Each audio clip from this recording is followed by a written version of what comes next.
And Karen, you saw the questions? You saw the questions, yeah? Yes, okay. I have. Okay, I know Leon got them, so we are ready to rock and roll. So, All right. Let me welcome everyone to Reading for Change, a collective journey, where we are reading our third book, having public discussions on Begin Again, James Baldwin's America and Its Urgent Lessons for Our Own Time by Eddie Glaude Jr. And today we're on chapter 4, The Reckoning. But you can learn more about Reading for Change. We have a website called readingchangeslives.wordpress.com. We also have a Facebook page, and all of our videos are archived on YouTube. My name's Michelle Odom in Brooklyn, New York, joined by my co-host, Leon. Hello, my name is Leon Salter. I'm in Blackwood, New Jersey. And as we all know, cost of admission is having your copy and read your copy of Reading for Change. Welcome. Absolutely. And I am Karen Johnson, and I am in Salt Lake City. And here's my copy. All right, so everybody has paid their fee. And, I know I keep saying I'm not going to write an agenda, but it kills you not to. It kills you not to. I guess Eddie's just got me all juiced up. Oh yeah. And James Baldwin, I have always been in love with James Baldwin. I mean, he got in my head when I was but a sweet young thing. I can hear Vanita saying, "You were never a sweet young thing." but I was. Wasn't I, Leon? At one time, yes. I guess we all were. I met Leon when I was 14. Oh, okay. And I met Vanita the year before when we were all at junior school. Vanita and Beverly and Kathy. And Leon was practically the boy next door. Okay. Doors up. Yeah, so okay, so let me share the screen, and I will read the where is it? Can I see it? Inbox. Give me a minute. What's going on here? That's that. Oh, that's it.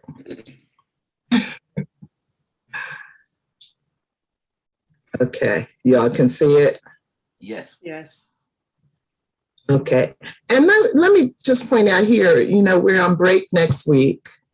Oh, okay. So see you in 2 weeks. And I don't know if you guys have noticed, to the back of the book, there's a guide that has a few questions. Yeah, I noticed it this past week. Okay. So then you can see why I can never be satisfied with the questions produced as book club guides. I just don't comprehend. So those questions are written in such a general way, or just for a wide array of views? Yeah, there are those book groups that will have a single discussion on an entire book, you know. Right. And I don't know how you could do that with this. Yeah, yeah. Baldwin said, is that big enough for me? That's too big. Baldwin said, if only people could trust that thing, they would be less afraid of being touched, less afraid of loving each other, less afraid of being changed by each other. Life would be different. Our children would not be the victims that they are now. We would not be either. But for some reason, love is the most frightful thing, something that the human being is most in need of and dreads most. James Baldwin taught us the value of a human being is never indicated by the color of his skin. The value of a human being is all that I hold sacred, and I know that I do not become better by making another worse. Our focus this week has been on Chapter 4, The Reckoning in Begin Again, James Baldwin's America, and its urgent lessons for our own. The Black Panther Party for Self-Defense was formed in October 1966 by Huey P. Newton and Bobby Seale in Oakland, California, just prior to Ronald Reagan's January 1967 inauguration as governor. BPP moves to defend against police brutality with armed community patrols, and in May 1967, entered the state capitol in Sacramento to protest the Mulford Act, restricting loaded firearms in public spaces. The split between the civil rights and Black Power movements is now clear, and James Baldwin, who foresaw the division in The Dangerous Road before Martin Luther King, is lumped in with traditional leaders now seen as impediments to revolution. While Baldwin saw that the civil rights appeal to morality was ineffective, he also saw that ideological focuses on blackness and separatism were limited as well. Baldwin believed what matters most is the kind of humans we aspire to be, and Glaude agrees. A clear-eyed Baldwin sees through limitations in both moral and cultural approaches to social change, civil rights versus Black power. His later writing, revealing more of his rage, garnered harsh criticism, especially among the white liberal class, and his own mistrust of white liberals grew. Baldwin rejected all labels and categories of human beings, seeing them as immature and evidence of America's need to grow up.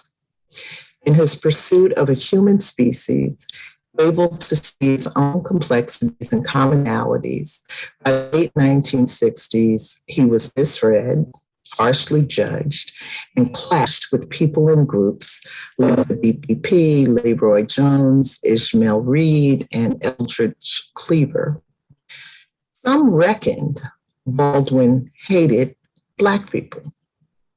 He was also accused of being obsessed with white people. Misread again, his point about the Negro problem was not easily absorbed. Baldwin did not believe Negroes had a problem. The problem was Mr. Charlie's. But to truly free ourselves of the oppression attending white supremacy, in his early career, Baldwin felt it would be necessary to save whites as a route to saving ourselves. He changed his views over the years with the ascent of Black power and came to believe whites would have to save themselves from the corrosion eating their souls. Glaude ends the chapter with his own reckoning on the disaffected Trump voter and the necessity of refusing to compromise with white supremacy. Said Glaude, to direct our attention to these voters, to give our energy over to convincing them to believe otherwise, often takes us away from difficult task of building a better world. In some ways, the country hostage, and we compromise to appease them. Baldwin's capacity to survive the judgments of his work and character, the bleakness of his time, and to bear witness on the other side may very well help us as we risk everything for a new America, concludes the author. Okay, Leon, what you got? I know you're busting at the seams. Well, yeah, I'm somewhat busting out the seams, but instead of me just diving in, Dr. Karen, just a question. Where were you at that time? What part of the country were you at? Were you in the Salt Lake City area, or were you East Coast, South, where? In the 1960s, in the late 60s, yeah, late 60s, early 70s, when right. that Black Panther thing took off. Right. So I'm from New York City, and I was in New York City at the time. Okay, you were in a hot spot, because for me, I was growing up. I have an older sister and cousins, and I was getting those tidbits, and you've seen it on television. And my thing was, yeah, why not with the Black Panthers? I, as a child, thought taking the moral high ground wasn't the way to go. I mean, how can you try to be the moral one in an immoral situation? They're doing everything and anything to you. Right, exactly. And exactly. When Huey Newton came out with the Black Panthers, it made sense. I mean, okay, if we're in a war, there's no rules in a war. Right. So right. Yeah, it's very hard to love somebody when they don't love you back.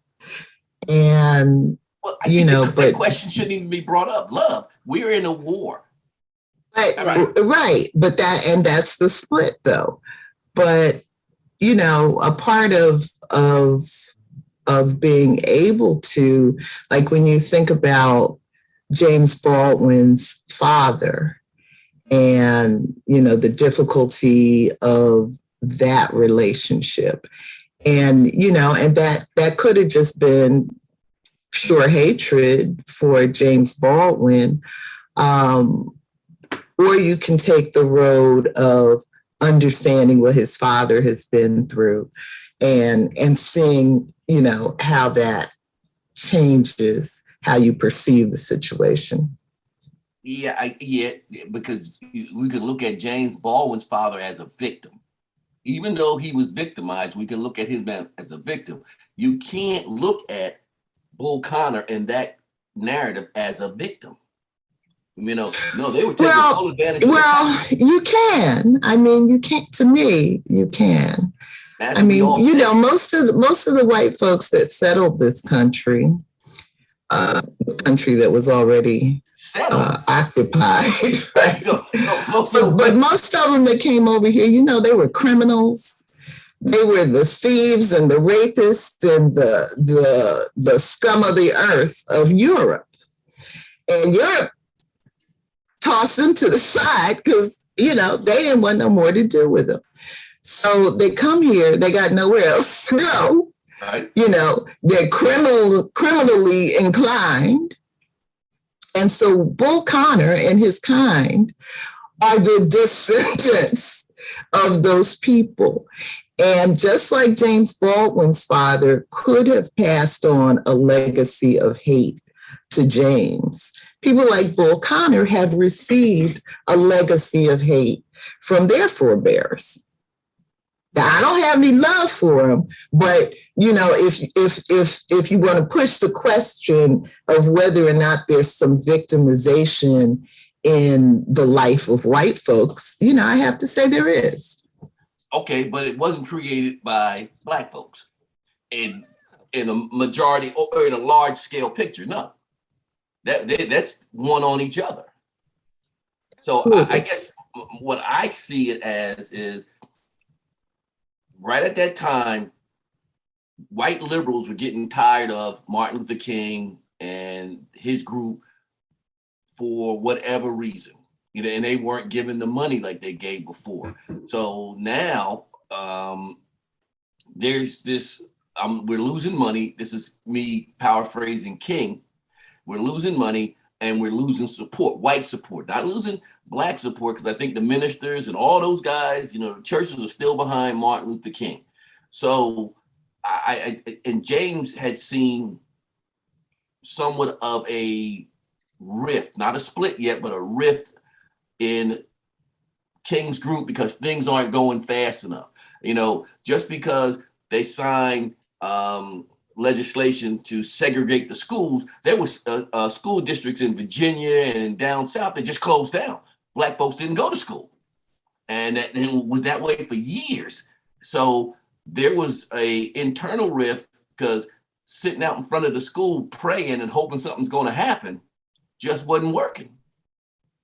Here comes the Black Panthers, and from a 10-year-old or 9-year-old boy, my perspective, okay, all right, if it's a war, if it's, boots on the ground, all the narratives, all the little cliches that we say when we're in a war, then these guys understand that and they're meeting force with force of some sort. And just like King, Malcolm X, and everybody else, they read the Constitution and understood I can bear arms, the Second Amendment. All right. So let's yeah. Well, go ahead, Karen.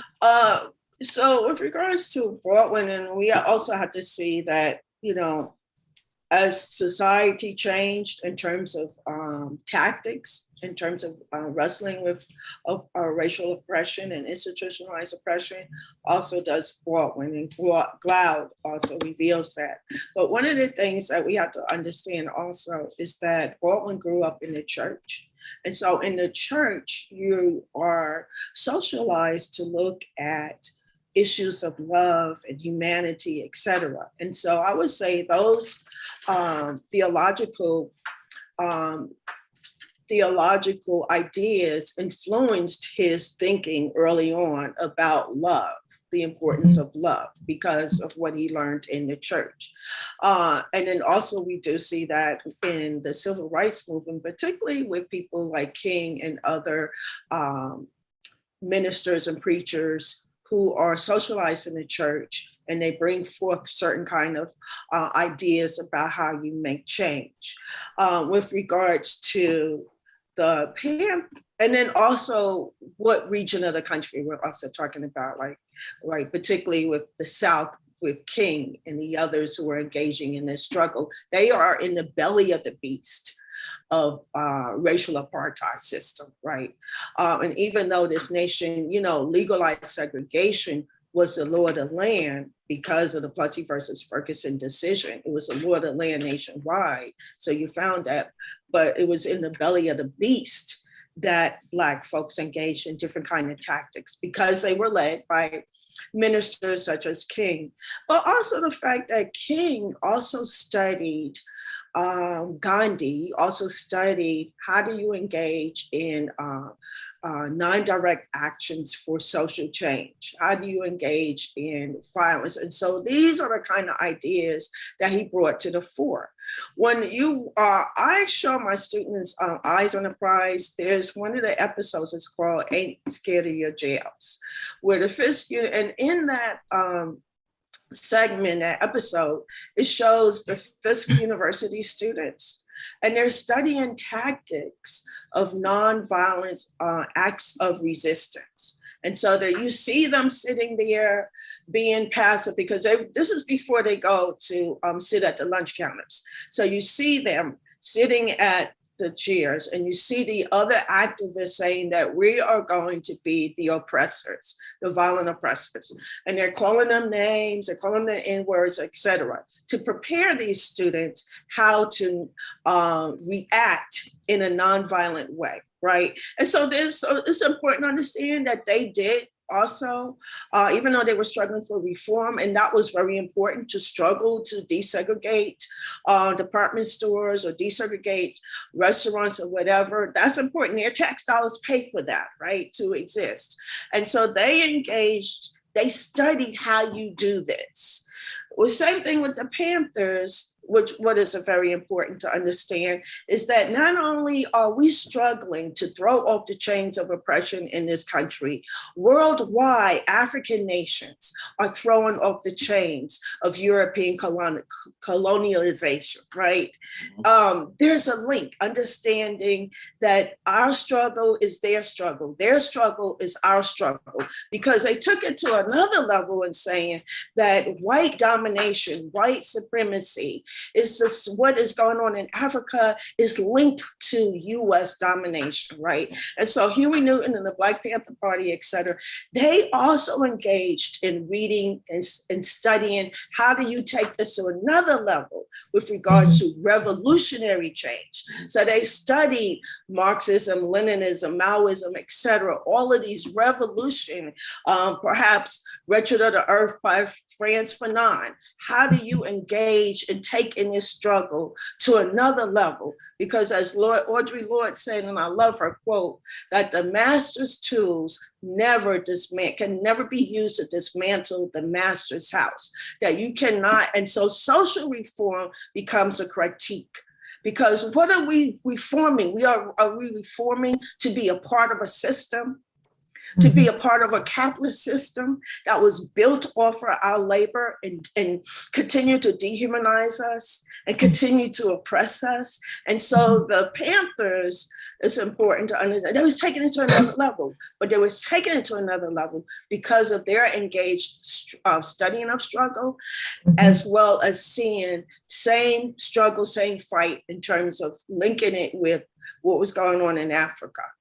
And so, that's where I think that's how King becomes irrelevant, or I'm not just going to put it on King because he wasn't no one leader, is that the civil rights movement was looked upon as, hey, we got to take this to another level, because just engaging in reform and waiting for the oppressor to allow us to be free, we have to do revolutionary types of tactics, such as what they did in Algeria, et cetera. How do you think we got to the point where it became a fight between, or an ideological fight between two groups, or King's group, nonviolence, and Huey and Black Panthers, Stokely Carmichael? How did that, I see, why couldn't they coexist together?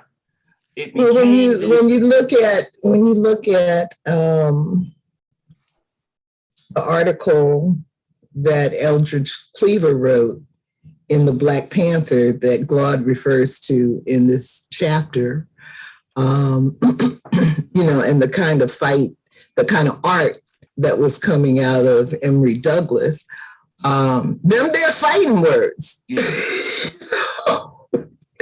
But I want to say to Karen's, in response to what Karen was saying, it was King that said at a certain point, I'm afraid I have integrated my people into a burning house.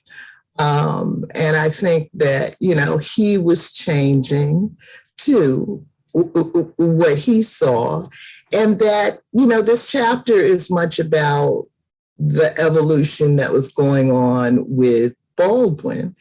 And, I think in fairness, or just in reality, in this chapter, there's the Bible verse, I spake as a child. In reality, we all go through stages of development as individuals and as collectives. And so, I don't even know what stage I think we're at right now, but I think that every one of those stages, the civil rights, we had to go through that to see the strengths and weaknesses of it. We had to go through Black Power to see the strengths and weaknesses of it, and beyond that, there's more for us to learn because we still got a problem. Right. Do you think during that time, let's say late 60s, early 70s to the mid 70s, was that Black Power movement taken over or misrepresented because it became almost like an enemy of the state. And at least that's the way it was portrayed in certain circles. You know, what we said earlier, Reagan, Lindsay, those guys, Barry Goldwater, when they got to talk about equality, it was basically, we'll let you know when you're equal. But these other guys are going about it wrong. And literally, we're going to hit them with police, dogs, cannon, water, right back to 1959, all over again. So what the civil rights movement, the nonviolent movement moved us out of here, 1973, 1969. I mean, it was a war in Newark. I mean, it was a flat out war in there. They had tanks on the street. It was a war in Newark. And it wasn't just Detroit, Los Angeles, San Francisco. I mean, there were literally wars on the street. So somehow, yeah, my family was in that area at the time. Somehow we went from, nonviolence, now just the mention of we got a gun turned into a war in the streets. And we're outgunned 1,000,001. And that's what happened. Right. I think one of the things that we also had to remember, and history reveals this, is that the whole thing about COINTELPRO and the infiltration of these groups, the civil rights groups, also the Black Panther groups. You're on it now. And so by the infiltration of these groups, fractured these groups, and also it snatched away our real purpose of what we were about doing. And so that, I argue, by the infiltration is the one that just destroyed these particular groups. And that was the purpose of it. Exactly. Mm-hmm. You're right on. I think there were people infiltrating on the ground, creating chaos, creating the problem, and that just gave them the carte blanche to go in and bust heads and do what because we're saving you from yourself, basically. That was the story. Or it was a threat. The infiltration was so that we won't disrupt white supremacy, right? So could take, right. And so that's why it's to destroy our struggles, be it with the civil rights group or with the Black Panthers or whatever other kind of groups. Right. That's why I believe that so much, not all, but so much of the work that we have to do is individual, because we've always had to deal with betrayal from the slave era. We've always had to deal with monitoring. We've always had to deal with infiltration. We've always had a hard time figuring out who can be trusted and who can't.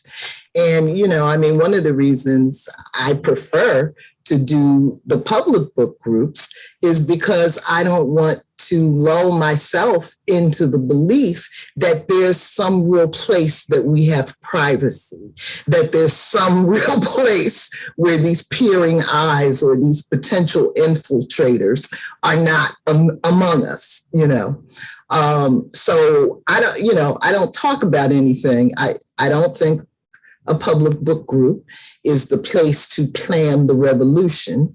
But I don't think that the work of developing your own self, decolonizing your own mind is something that has to be hidden at this point. But see, we're entering an era of censorship and, all that kind of nonsense. And so we may get to an era where you can't even have these kinds of discussions in public. Yeah, I think, we kind of nibbled around the edges of certain things, but how our messages as a group get changed and misrepresented out there.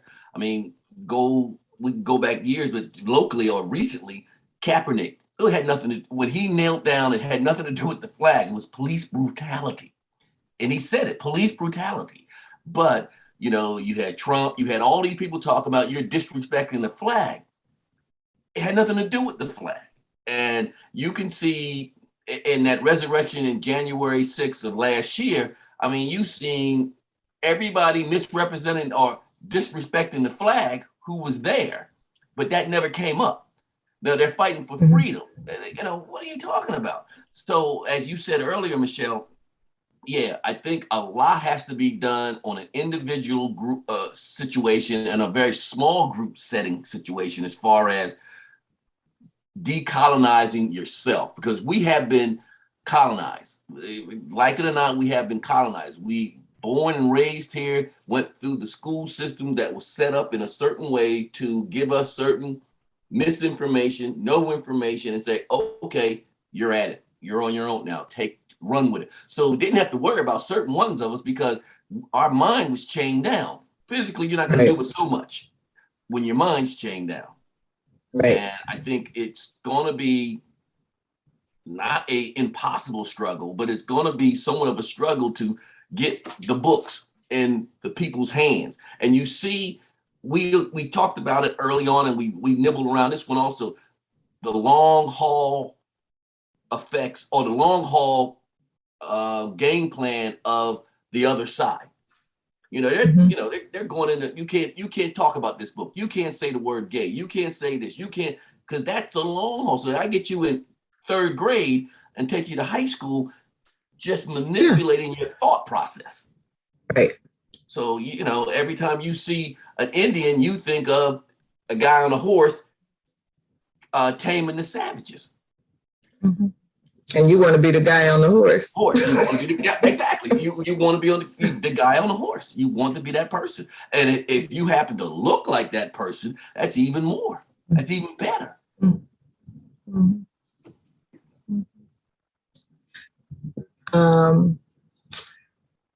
One question I do want us to get to today is number 3. Leon, would you read that one, please? Oh, let me share the screen. Okay. How do I do it? Okay.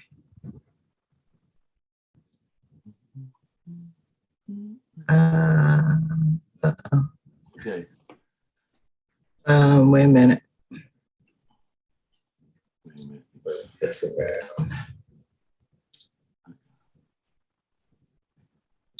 Okay. Okay. All right.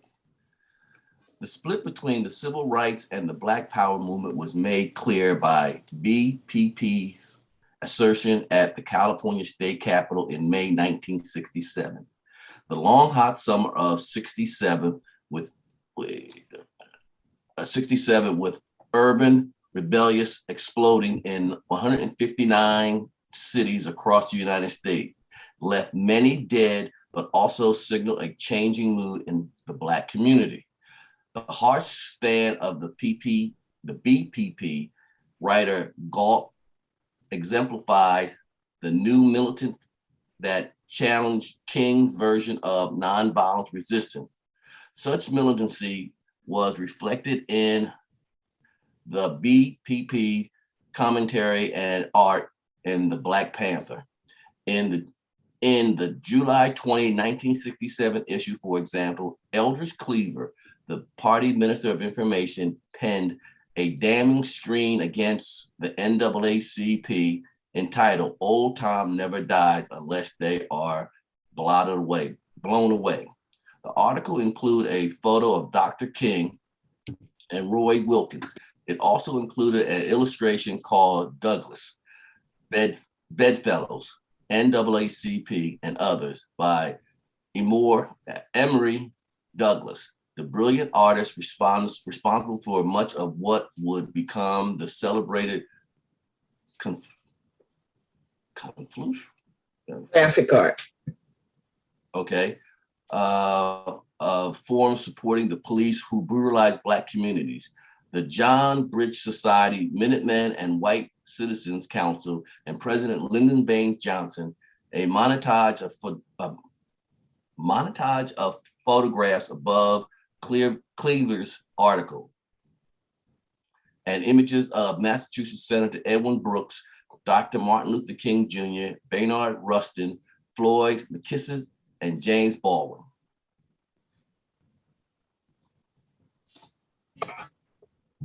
You gonna read the questions? Okay. When George Floyd was murdered by police, May 25th, 2020, America across the country and citizens of the world put their bodies on the line to demonstrate their discontent. In what ways was this similar to and different from 1967? How is police violence towards the Black community corrosive to white people and others who may not experience the same fear, representation, and violence? How important are music and art? Why is it moving? Well, how important are music and arts to inspiring social protest? Who are the artists today inspiring social protests, if any? How are artists inspired to produce art that motivates social protest? What is the role of the writer in inspiring social protest? What civic, social, and community-based organizations support the police today in brutalizing Black communities? One more. Okay, it's moving a little. Glaude seemed surprised that Baldwin was included among those in the bootlickers gallery. Were you surprised to see Baldwin's name on this particular list? What do you think explains Baldwin's inclusion on this list?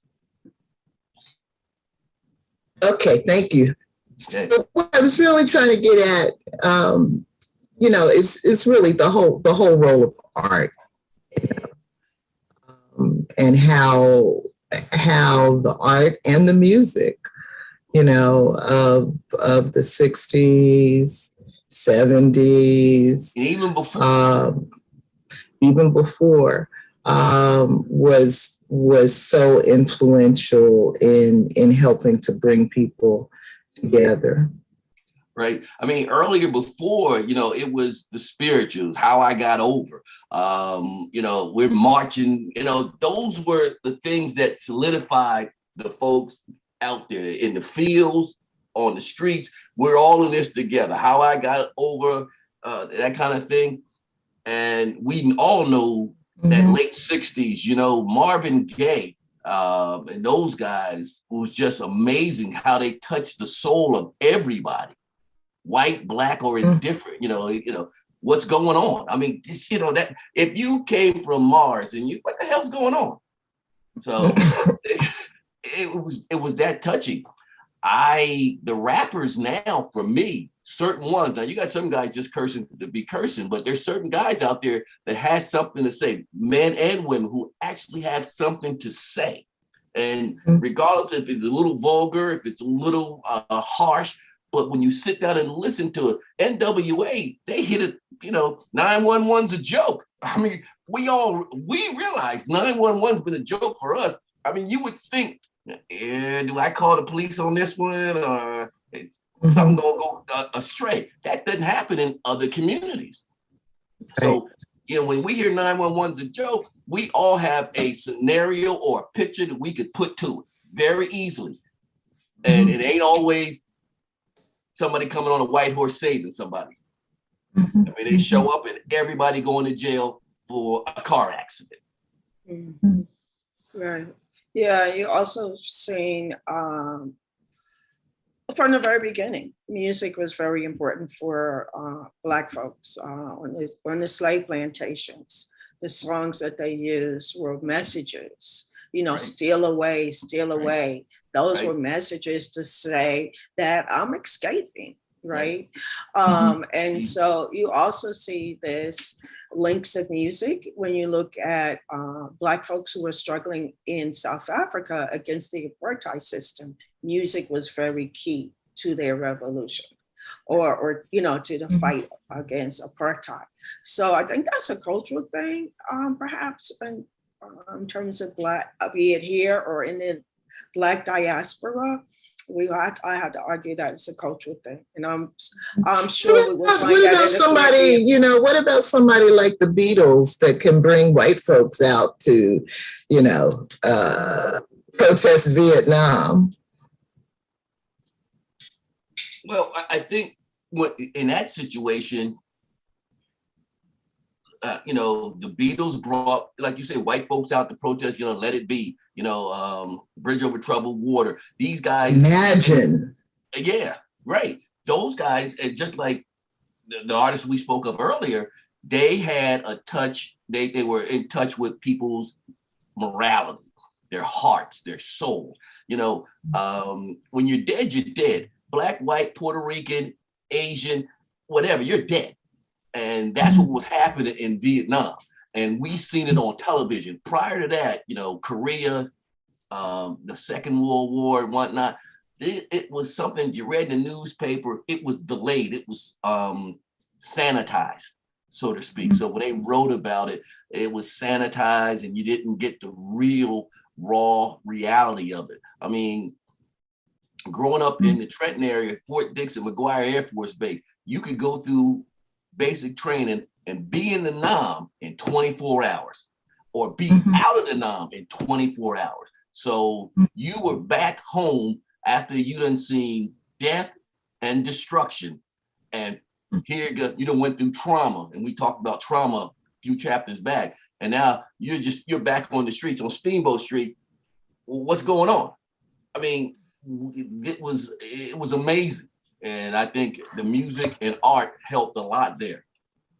I mean, yeah. Well, what I would say about white music is they're definitely dancing to a different beat. But there is a rendition, Herbie Hancock's rendition of Imagination that brings in people from around the world that is just fabulous. But I think some of what's going on, and this may be me being raised in the church as well, is that, we all have certain gifts, certain talents. We may not get to develop them, unfortunately, but I believe we're all born with them.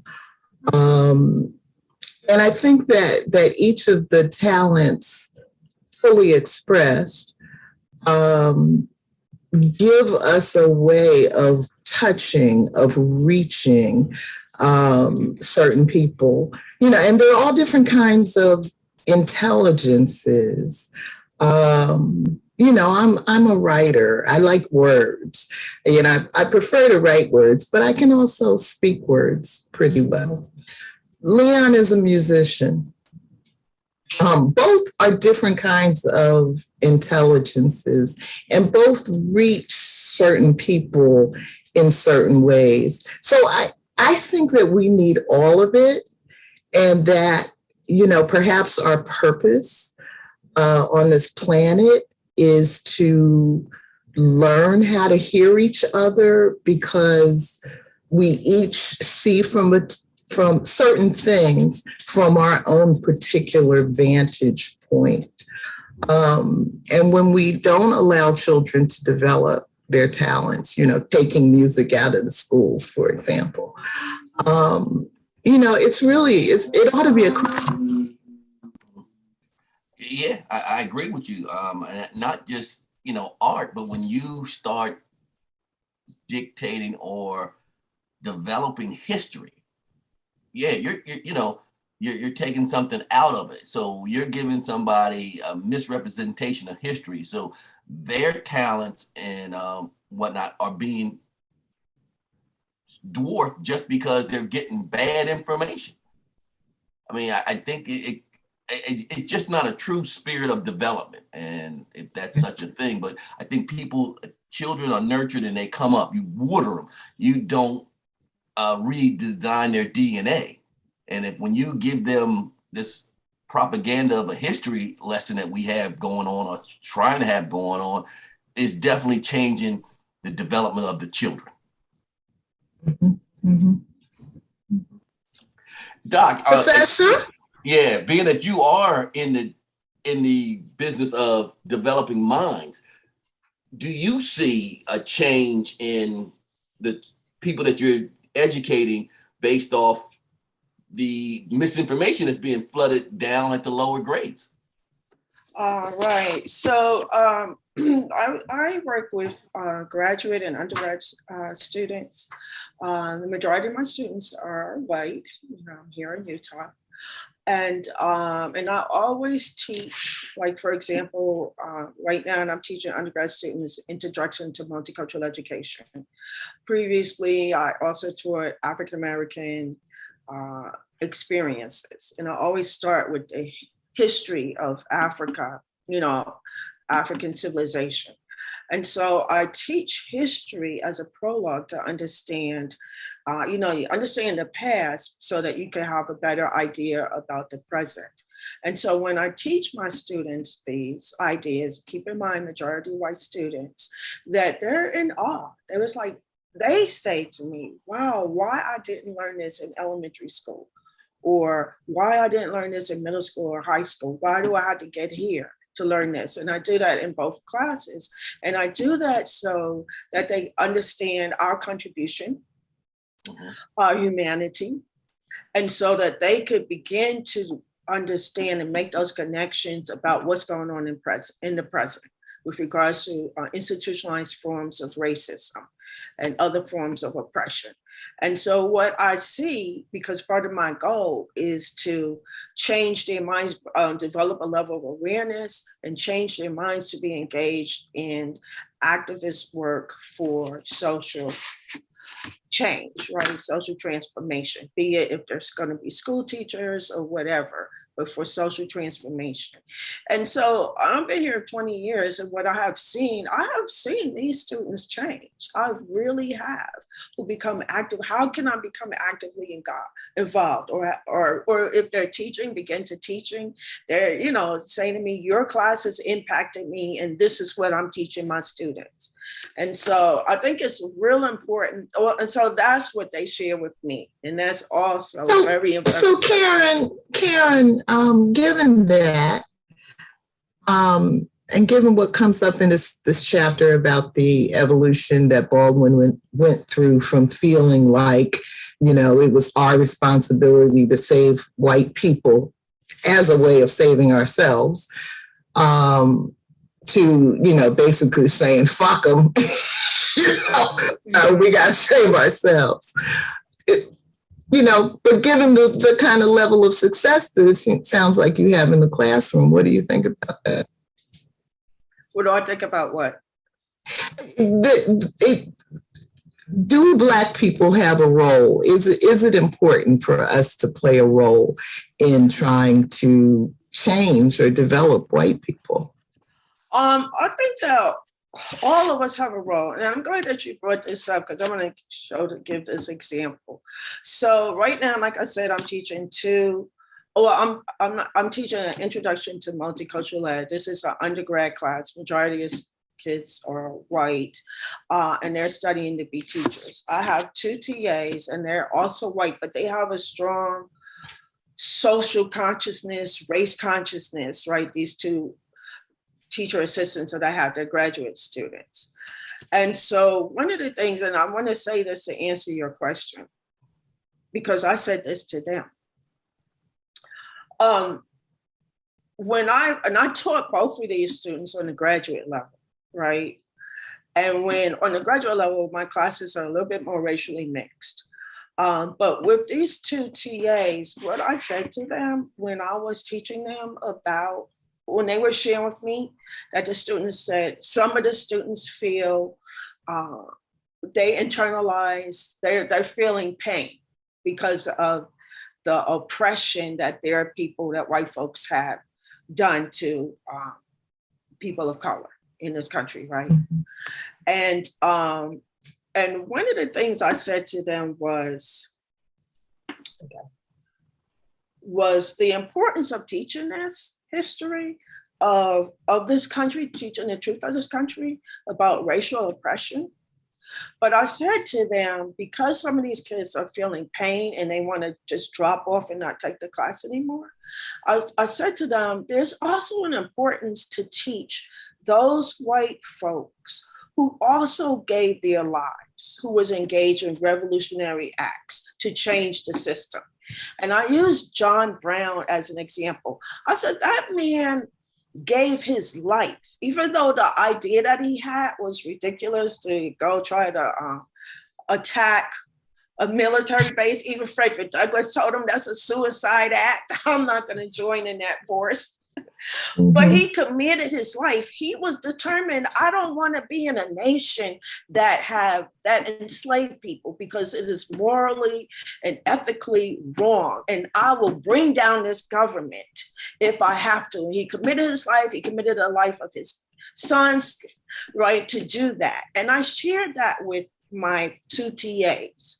And I said, and as white women need to also find ways, I said, that's an example, because you need to also share examples of how other whites have committed their lives because they saw it was morally bankrupt and wrong, and ethically in all sorts of ways that is wrong, but they committed their lives to fighting for a better society.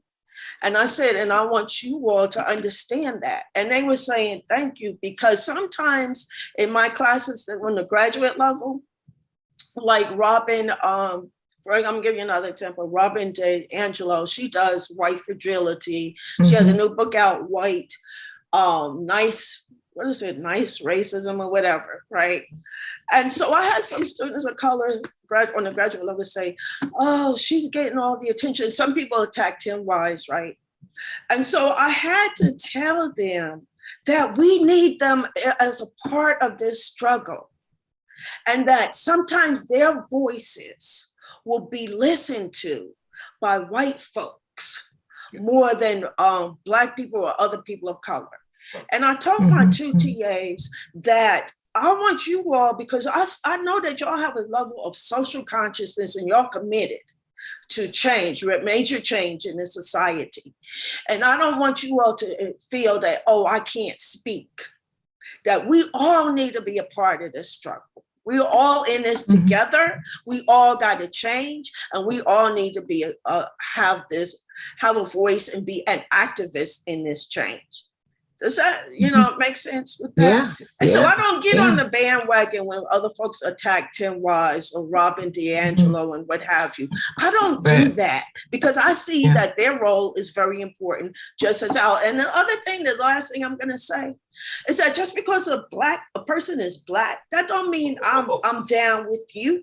Right. It depends on where your politics are. Right? I see Clarence Thomas, I've always seen him as extremely, he is an enemy, not only to Black people, but to everybody in this country, because he stops progress. He is about oppression, right? And we all seen it now, right? And then that sister who's being Judge Jackson, you look at her record, where is the major revolutionary change that she's going to bring to the Supreme Court? Just because she's Black, or the mayor of Chicago, just because she's Black and a woman and a lesbian, that don't mean that you down with the struggle. Okay? Right, exactly. It doesn't. It doesn't. Right. You're absolutely right. I talked to one of my brothers this week. He had a birthday, and he's going through kidney dialysis. And he said, well, I had a good day today. He said, I turned on the news and Clarence Thomas was in trouble. Right. Yeah, that white man, she's dragging Reagan, dragging him out. He was like, I got to find joy wherever I can. Right. Yeah. For sure. But I agree, Karen. Absolutely. I mean, one of my favorite podcasters is this white guy, Jared Yates Sexton, who grew up in redneck country and a whole religious right and, all of that. But his talent is words. And when he speaks, I listen. You know? Yeah. I mean, I think you had brought it up earlier, Michelle. It was a lot of this distrust in the Black community, and it's been that way for years. And everybody Black's not for you, and everybody white isn't against you. And I think it's very hard to sometimes to read people, but you give yourself enough time, you don't know where they're coming from, and then you take it from there. I think you have to believe in yourself and your gut. When your gut tells you something, it's saying, okay, this person's not with me. They're not with this particular situation. And then you make necessary changes. It doesn't mean, you completely throw them out, but you know how far you can go with that person and what you can go with that person in regards to. So, that's pretty much what happened with, it sounds like what happened with Baldwin and his white liberal friends. As long as he was on a love tip, right, they were all about it. But when he started talking Black Power. Whoop, we got to get rid of this little guy. We got to go. And he's seen that. And I think Eddie brought that. That was one of the main clear for me in this chapter was, look, he was a genius at certain times. Oh, right again, come talk. But then when he's trying to say, wait a minute, this is brutality, this is wrong, this is something that we got to address, it changed. He's no longer an artist. He's no longer a person that we want to listen to. Right. And I think that was a big eye opener for James. I think that was a big eye opener to understand how he was accepted a minute ago, and now based off his content, he's no longer the darling, the guy with the great ideas. No. Right. And that's happened to a few folks that we all know. 1 minute you're in, the next minute you're out. Right. And we have it happened to King. Long as he was on that love tip, it was good. But when he started talking about Vietnam and this ain't right. Right. Now we can use them, we got a problem. Right. We got a problem because our war machine needs Vietnam to feed. Right. And that's it needs it. It's just how it works. We can't keep building tanks if we don't somehow get rid of tanks. Right. And usually it's in a war situation. Right. And the economics of war have been and always will be under this situation or this government structure profitable. Right. Right. I mean, these guys are making stuff going to Ukraine and they're making it, there's forced overtime, there's forced work. Everybody's making money. And there you go. Mm-hmm. There you go. Dr. Karen. When you teach, do you ever wear the head wrap? Yeah. All right. Yeah, I wear my hair natural and braided, natural, or I have my head wrapped, or Okay. Yeah. So, yeah. Right. The African continent earrings. Hey, go. Just go ahead. Right. I keep myself. This is who I am. Yeah. That real. That, I think that in itself speaks volumes. Mm-hmm. You don't have to ask, but they know. That's right. cultural. So yes. Excellent. Yeah. Thank you. Mm-hmm. Okay. Any final comments? One thing that it looks like so far, I haven't read ahead, Michelle, but me either. But Baldwin seemed to be changing. It looks like he's gonna, at this point, he's kind of out with the mainstream and white society. I wonder, does he come back in? I assume he does, because later on, as a teenager, I seen him on the Dick Cavett show a few times later on. So he looked like he must have comes back into mainstream America. He wrote a few more articles for major publications also, or essays for major publications. So it looks like James is understanding the ebb and flow and how to use those in power to get your message across. I mean, you've got to say what they want to hear, but this paragraph here in a certain way tells a different story. Early on, I cursed his name because, I mean, he used some words. I got to go to the dictionary and figure out what the hell, why didn't you just say it directly? You threw this other word in on me. So I think he picked that up and changed things, or at least able to get a dual message out. I think that's more to the point.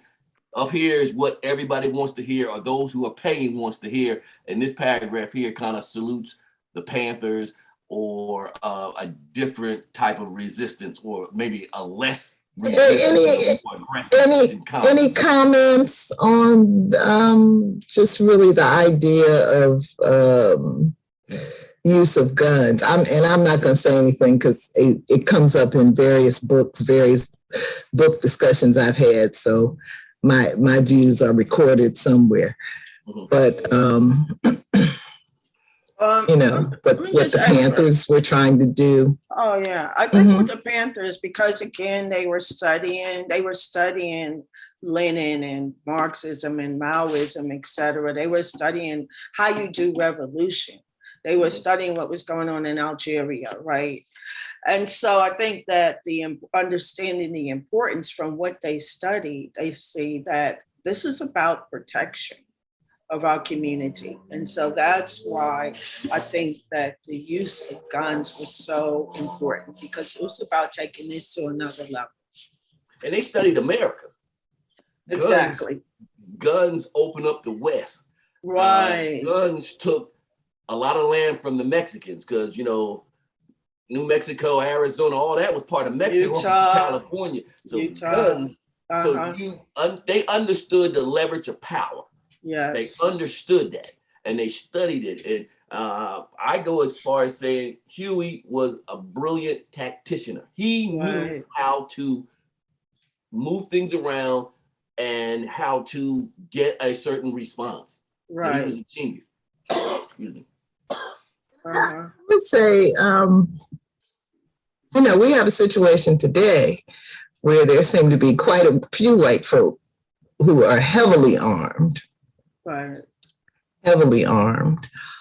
My brothers tell me you can barely buy bullets anymore. Right. Yeah. Because the white folk, they're buying it up in mass quantities. And see, they are in the fiber of a lot of these gun culture, so they don't even have to get questioned. They can do it online and just deliver it to the house and things of that nature. So they are preparing for a revolution on their side.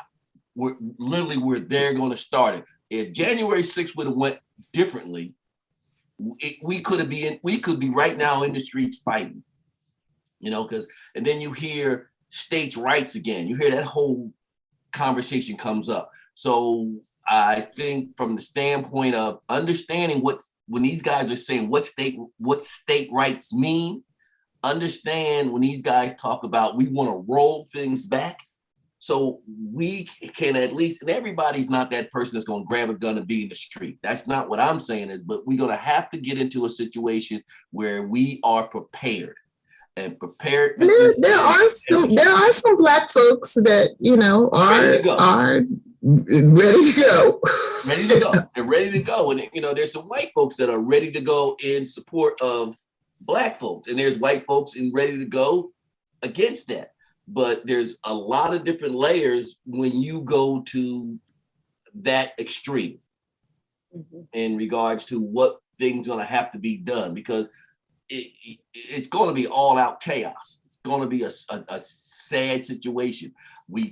And then that's what we talked about earlier, knowing those Blacks and people who are on your team. And that might be from a non-combative situation, feeding people, making sure people are fed. It's going to be an important situation, because a lot of things, I mean, me and Michelle talked about it a few times.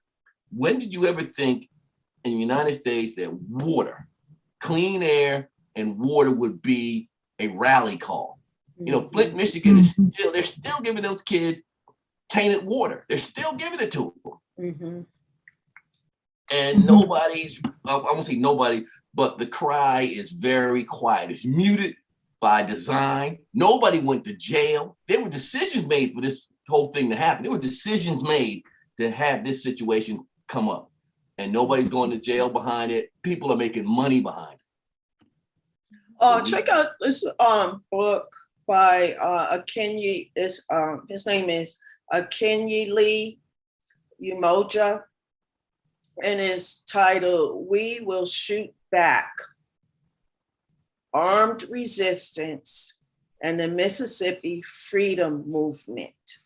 Okay, and so in this piece, he shows that wasn't just the Black Panthers who were armed, but also the other Black activist groups who were armed. So it's we will shoot back. Yeah, Black farmers were armed. I mean, the gun is a tool, and if you're out there and there's a bear or something jumps up, you got to deal with it there. You can't run home, call the police. They know 911 in 300 acres. I mean, you're 911 and you got to deal with it at that point.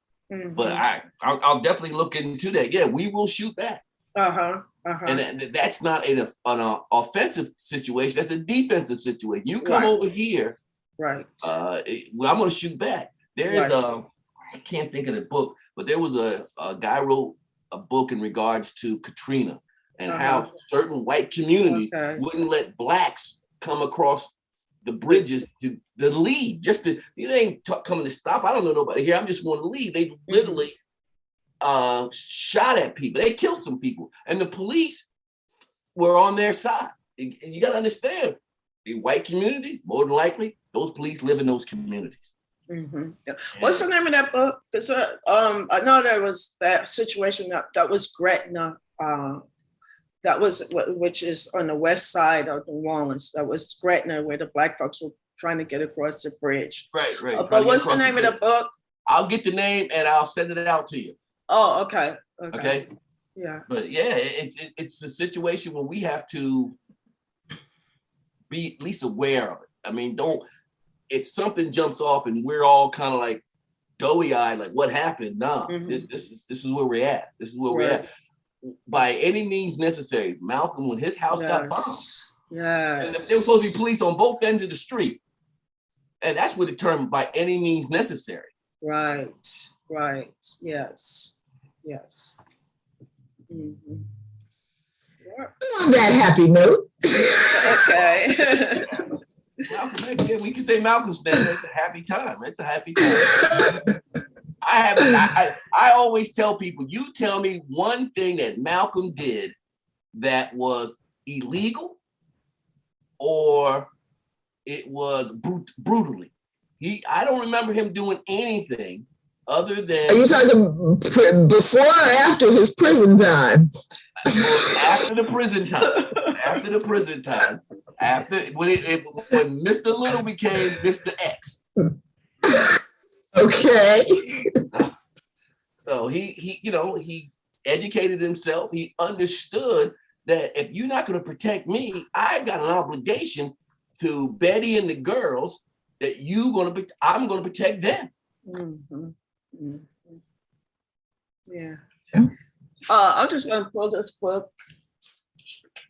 This won the National Book Award in I think in 2021. No, it's the winner of the 2020 National Book Award. And this is by Les Payne, who was a winner of the Pulitzer Prize, and his daughter wrote a really comprehensive biography on Malcolm X. It's been making a lot of awards lists. And it's a thick book, but this might be one that you might want to consider reading. Doc, we might. That might be broken into sections. As a group, there's another book though that you mentioned, Karen. You tagged me on earlier this week, and I was Leon. Leon, do you not allow people to tag you? I was trying to tag you. I couldn't tag you.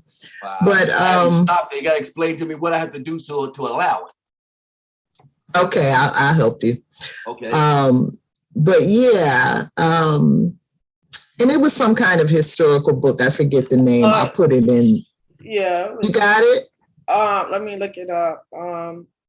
Yeah. Right. And I was saying from my other group, Leon, there's a woman, Geo, and her friend Joelle, and they really, especially Joelle, likes to read like thick historical kinds of narratives.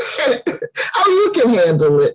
Oh, yeah, that might be time-wise is always the issue there. So that yeah. We're in the other book group. We're reading the 800-page book right now. So, so cut it out.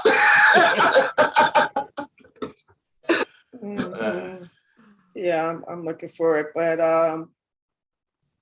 yeah, I was saying maybe when we finish this, we can grab Jill and Joelle and dig into that. A part of it, though, was about the environment, environmental crises. I found it. Okay. It's called To Govern the Globe. And I'll just read this. Contemporaneous narrative that sweeps across 5 continents and 7 centuries, this book explains how a succession of catastrophes, from the devastating Black Death of 1350 through the coming climate crisis of 2050, has produced a relentless succession of rising empires and fading world orders. During the long centuries of the Iberian and British imperial rule, the quest for new forms of energy led to the development of the colonial sugar plantation as a uniquely profitable kind of commerce.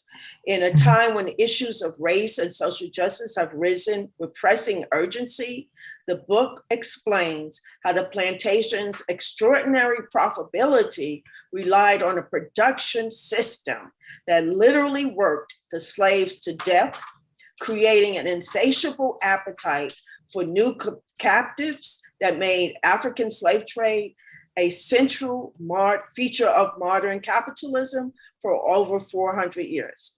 One more paragraph. After surveying past centuries rolled by imperial wars, national revolutions, and the struggle for human rights, the closing chapters use these hard-won insights to peer through the present and into the future by rendering often opaque environmental science in lucid prose. The book explains how climate change and changing world orders will shape the life opportunities for younger generations born at the start of this century during the closing decades that will serve as signposts of their lives, for 2030, 2050, 2070, and beyond. So it's called To Govern the Globe. And who's the author? Okay. All right, let me click on this. And To Govern the Globe, World Orders and Catastrophic Change by Alfred W. McCoy. And the publishing company is Haywood Market. I like Haywood Market because they try to do revolutionary kind of books, progressive books. I love books that use a historical foundation to help us understand what is happening today. Right. It's important that this just didn't pop up. Sometimes you read something and you say, well, where did this come from? Because they leave out that link to this has been here for a long time. Mm-hmm. And it's changed a little bit. It morphed with technology. But this situation goes back hundreds of years in cases. Hundreds of years. Right. And this is the result. And a lot of these big corporations, and I'm telling you, I am all about capitalism, but they leave too many bodies in their wake. They just leave too many. And just, okay, pick up your bootstraps, do the best you can, but you suck the life out of the land, the environment, and the people, and you move on. A lot of these places pay minimum wage or no wage.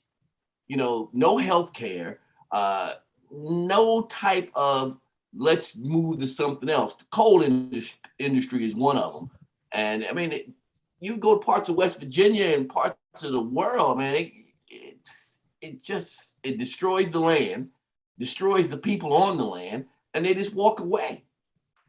And these are the same guys that said, well, you know, let us work. And then you leave people, Medicare has to take care of them. I hate capitalism. And, you know, I understand it's the system we have, the system we were born into. And I respect, you know, the fact that we're all trying to survive, and, you know, people who learn how to do well within the system that exists. But I think that the very nature of that kind of economic system leads to exactly the problems that you're talking about, Leanne, inevitably. I don't think it has to be. I think it's what we're seeing in any area of the social, economic, political life. You know, I mean, we can't save the goddamn planet that we live on because of capitalism. You're right. And I think it's just old habits die hard. And I think there's ways to do it that still allows the planet to survive, people to survive. And we see it in small sections. You see people that do forestry and replanting, but you can't just cut everything down and just say, well, whatever, nature will take care of itself. No, nature didn't knock it down. But we have to. Right, but capitalism is what incentivizes. You're right. You're absolutely suicide. Yeah. Right. It incentivizes the destruction. It does. It's just the cheapest way of doing it. It's just the cheapest way of doing it. It can be a little more organized opposed to just go in, destroy everything, and just rape. That's what capitalism is about. It's about the destruction. It's about the exploitation. And so it is a problematic system. Governmental system is very, very problematic. I just system. think we are smart enough as human beings that we can make it work for us as well as it is now. You may be right. You may be right, Leon. It's just that we haven't seen it work for us any more than we've seen, you know, Black folk and white folk learn how to love one another. You know, it theoretically, you know, yeah. Yeah, it should work theoretically. It ain't working practically. But I get it. And I just think that that's something that I think that's going to be a battleground a lot sooner than some of these other social woes. But I'm telling you, when nobody has clean water, it's going to affect everything. Money might not be able to help you at that point. When, you know, literally the planet is self-destructing because of the mining. Fracking has got to be the craziest thing you ever heard when you really look at what they do to frack. And when it just starts happening and these things are, you having 100-year storms every 25 years. That don't make sense. You know, this is the 100-year storm and it's only 25 years since the last 100-year storm. So we have to look at those things and say, we've got to do better. We've got to do better. I mean, at one point when we harvest whales for the oil, we were, as the world, not just the United States, as the world, we were just killing all the whales. And we got to come up better. I don't know if this electric situation is going to save much because we've done so much drilling for oil that the planet is in pretty bad shape. So we got to look at it. We got to look at it. So Leon and I have been fighting about this kind of thing for 50 years. So we're not going to solve the problem today. But on my side and Michelle's side, the needle has moved. At one point was, oh no, let's do what we got to do. But I see it now, and it was like the Flint situation. It was the the lead paint. Lead paint came from the government, and they used that in those projects that we all grew up in the 60s. They knew what they were using. They literally knew what they were using. Nobody went to jail, nothing happened, and you can still find lead paint in different situations. And they should not be making it. So where's this lead paint coming from? So we have a long way to go as people. And I think that's what we got to look at it as people, not all this other nation, government, people. Because at the end of the day, when the planet hiccups, we're all out. We're all ass out at that point. It's just no other way to look at it. We're in bad shape. I've grown. All right. I enjoyed this. I did too. Me All too. Right. I'll see you All all. right. So see you all in 2 weeks. Okay. Bye-bye. Okay. Bye-bye. All right. Later. Take care. Bye-bye. Bye.